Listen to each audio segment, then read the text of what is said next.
So, Jordan, as I was looking into your background, I noticed that you started your education in aerospace engineering, which is fascinating for me. And then you went on to finish your degree in mathematics and physics. How did healthcare come into this picture? And Yeah, how did you choose to get into occupational therapy? well, it's an interesting story, but I'll start, I guess, at the beginning. And when I was growing up and moving through school, numbers had always been a close friend of mine. So math, science, chemistry were subjects that were very interesting to me. And so I decided to translate that into what I was thinking at the time, a career in engineering. In particular, what I liked about engineering was the complex problem solving that it entailed. And that's something that I continue to like in many aspects of my work today.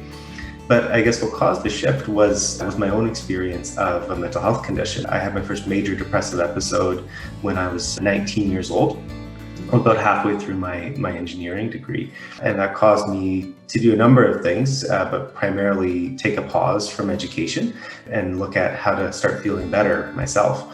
So it was from that experience that I decided that I wanted to help other people get through similar experiences because it was awful. I didn't feel like I had people there to support me. So that's what caused the shift and the focus on health. And I guess I found occupational therapy as the next step. And primarily because it's a lot about problem solving, but at a very human level. And so it's about trying to make sense of the often messy lives that all of us have. And through all that, find ways to help people continue functioning and doing what they want and need to do. So I guess that was the pivot and the shift. And since then, it's been a bit of an interesting ride. But I think at the heart of it all is that desire to solve problems. But now I get to solve problems at a very human level, which is just that much more meaningful. Wow, that's a very powerful story, your own personal experience, then pushing you to find a solution and help others. Yeah, well, I think the great thing about working in the mental health space is that a fairly common story for people that find themselves here. So in my time at the Canadian Mental Health Association, most of the people I ended up working with and meeting, that was part of their motivation as well. So that was, I think, a very welcome family to be a part of. And would you mind sharing a little bit about your own personal story in terms of that, figuring out that you were not doing well and you needed help? Like, how did you then seek help? Because that's so hard for a lot of people to do. It is. And I wouldn't say that's a linear journey either, but I mean, quite frankly, I knew I needed help because I was completely paralyzed at the thought of leaving my room. I was, in bed, lights off, crying most days. So some pretty clear indications that things weren't going well. I started actually with GP. That's the first place I went to get help. Unfortunately, that wasn't particularly helpful. I then started relying on my family a little bit more. Turns out many of them have had a similar experience. We never talked about it until then, but we finally did. And that was an important source of support too. And then I think therapy as well at various points throughout my recovery have been helpful as well. So, I think it's not about one place to go for help and then you're done. It's really about kind of pulling in the different supports that are going to be most beneficial for you. And that changes at different points in life too. Yeah. And prior to this episode, I'm sure you were very high functioning. You were like an elite student, you would say. It was probably very difficult.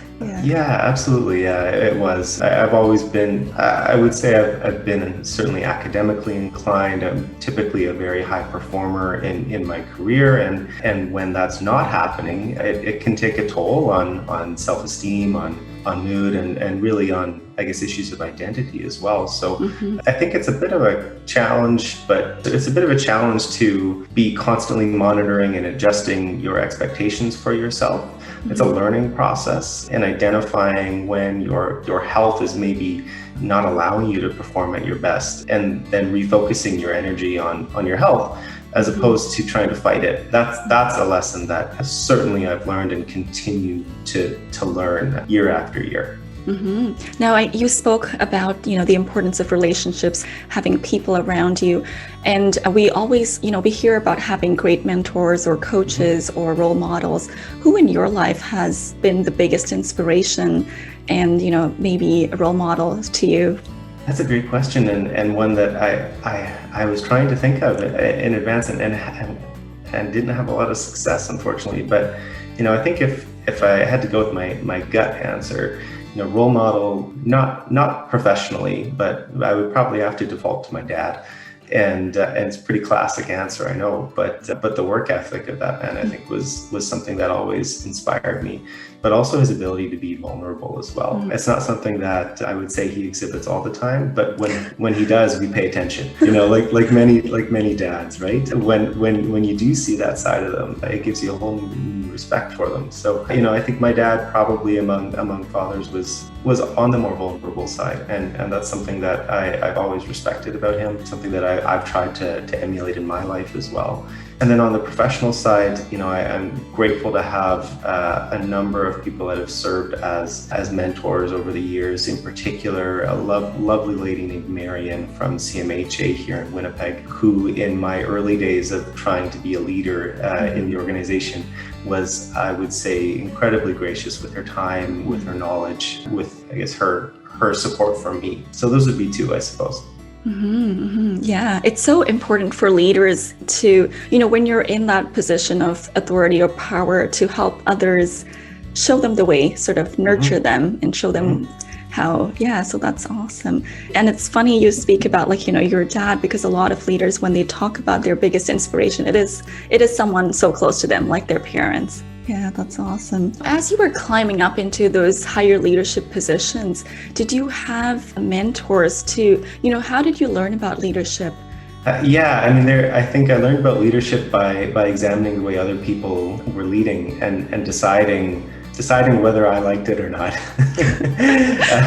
It was a lot of learning through observation. So of course I had the opportunity to build a huge network of leaders, and of course each leader carries their own sort of leadership style, and it was through very intentional observation of how these leaders led, and then experimentation on my part as well. What leadership strategies work well for me and get me the results that I'm looking for within my team, and then also very clearly identifying when I saw leadership practices that didn't feel good to me, and making a mental note of those and ensuring that those aren't strategies that I end up falling into. So a lot of really being able to look around and think critically about how other people are leading, and determine for myself what makes sense for me as a leader, what's my style individually and uniquely.